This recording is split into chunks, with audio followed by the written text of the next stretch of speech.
SEO as a profession has never been in higher demand, and it pays well. In fact, we surveyed 357 SEO professionals, and 50% of respondents said they charge $75 to $200 per hour. Now, just because you do SEO, it doesn't mean you can charge a ton of money for your services. You need to get experience that produces results and to be able to replicate those results over and over again. And these are the things that are going to position you as an SEO expert in the face of clients and employers. So if you want to kickstart your journey to become an SEO expert, then keep watching, because in this video, I'll show you 6 simple steps to build authority in a competitive and lucrative industry. Stay tuned. Now, before we get started, it's important we talk about perception versus reality. The word expert is a relative term. For example, this person thinks I'm one of the best SEO experts on YouTube, but this person clearly does not. Now, perception can be even more clouded on paper. For example, in this article, Inc. magazine referred to me as an SEO expert. But again, this is just one author's opinion, nothing more. The reality is that true SEO experts are those that have actually gotten results and consistently replicate success through a deep understanding of search engine optimization. And in my opinion, that's what you should strive for over mentions and accolades, which tend to come as a result of sharing your SEO experiences publicly. So throughout the rest of this video, I want to focus on 6 important steps you can take to become a true SEO expert, whether that's silently for your own projects or in the public eye. The first step is to learn how search engines work. Google's search index contains trillions of web pages, and this index is built primarily by crawling the web. This is foundational SEO 101 knowledge. And if you don't understand how Google discovers, indexes, interprets, and ranks pages, then that's where you'll want to begin.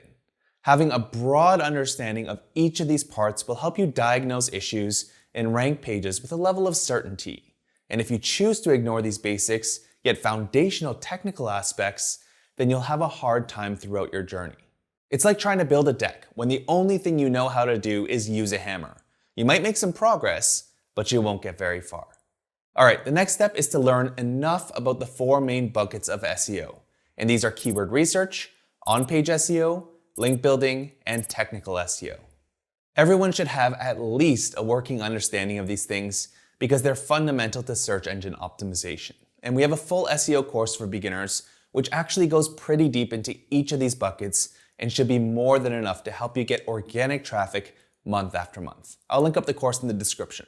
Now, how do you know when you've learned enough?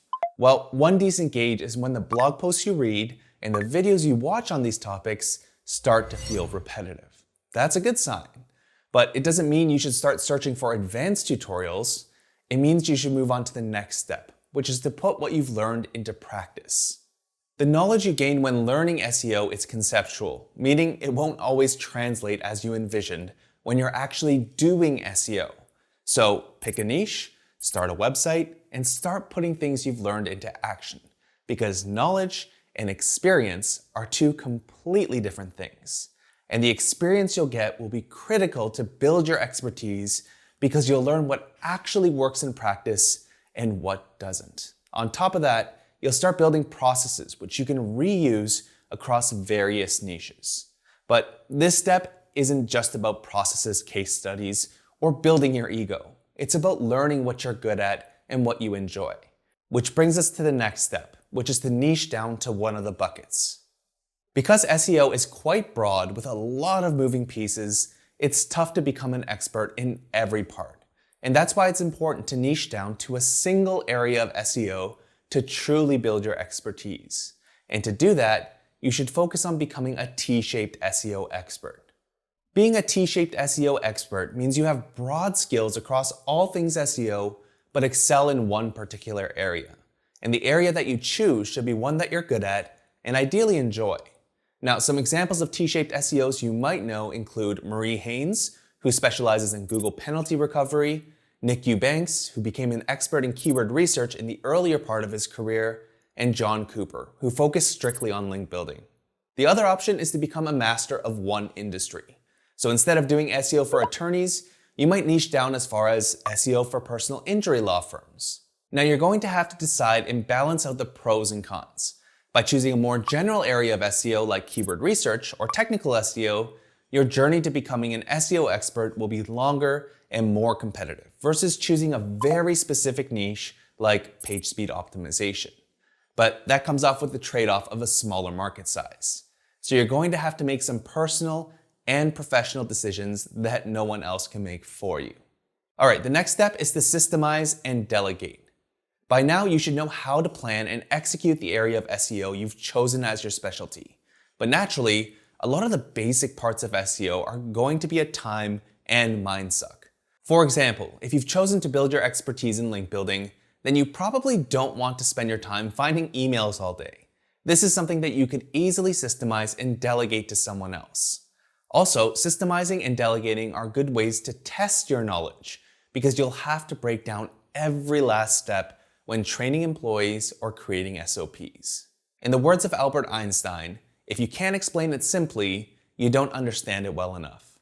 Now, while the step isn't so much about directly building your expertise, it'll create time and space so you can focus on the next step, which is to build your skills in adaptation and innovation. An expert is basically someone who knows a lot about a topic, but their degree of expertise will definitely be tested throughout their career. And in SEO, this will often come down to one's ability to adapt and innovate. Let's talk about adaptation first. When you ask someone a question about SEO, the answer you'll often get is, it depends. And while this might seem like a cop-out answer, there's a lot of truth in it because SEO is nuanced. Other times, you'll be offered an alternative solution to what you actually want to do. For example, if we were to ask 10 link building experts how they would build links to a page about how to assemble a cardboard box, some might say, you can't. Others would say, build links to other pages that are more worthy of links and use internal linking. And there might be one person with a higher degree of expertise and creativity that would come up with a good plan and, more importantly, be able to execute on it. Now, as for bringing innovation to your niche, that can come in many different forms. That might be a new tactic, new ideas, new research, or improving processes in a creative way. For example, Brian Dean created a popular link building tactic called the skyscraper technique. And it wasn't innovative because he attached a catchy name to it. It's because it worked. Others affirmed it worked. No one was really talking about this method before, and there was widespread adoption of his technique. Swedish psychologist K. Anders Ericsson famously theorized that it takes 10,000 hours of practice to master a new skill. Now, whether it takes you 5,000, 10,000, or even 100,000 hours, you need to stay committed to the process, focus on getting results, and learn how to adapt and level up your skills if you want to master SEO. And again, things like recognition and accolades will usually be a byproduct of demonstrating your expertise and sharing your knowledge publicly. Now, this is just my take on what it takes to become an SEO expert. Let me know in the comments what an SEO expert looks like to you, and if you enjoyed this video, make sure to like, share, and subscribe for more actionable SEO and marketing tutorials. I'll see you in the next one.